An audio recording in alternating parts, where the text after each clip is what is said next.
नमस्कार, माझं नाव ओमकार घुले पाटील. आत्ता जस्ट माझं पाणी पिऊन झालं आणि विचार आला की आता ही बाटली फेकून द्यावी बाहेर. मात्र तुम्ही बघू शकता रोड इतका सुंदर आणि स्वच्छ आहे की मला लाज वाटली की मी ही बाटली का फेकतोय. तर यामध्ये दोन गोष्टी आहेत. एक म्हणजे प्रशासनाचं कर्तव्य की जे सर्वांग सुंदर रोड देण्याचं ते कर्तव्य, आणि दुसरं म्हणजे आपला सिविक सेन्स.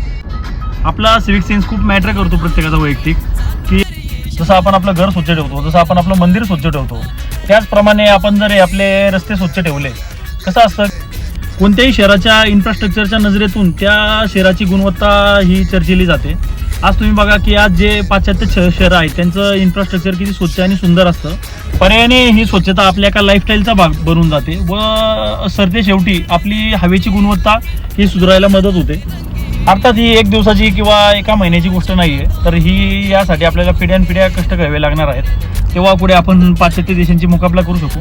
मात्र सुरुवात करूया आपल्या सिविक सेन्सने. रस्त्यावर कोणी कचरा टाकू नका, आपल्या गाडीमध्ये स्टोअर करा व जिथे नंतर तुम्हाला कचरा कोंडी भेटेल तिथे न्या किंवा तुमच्या घरी न्या, मात्र रस्त्यामध्ये टाकू नका. धन्यवाद.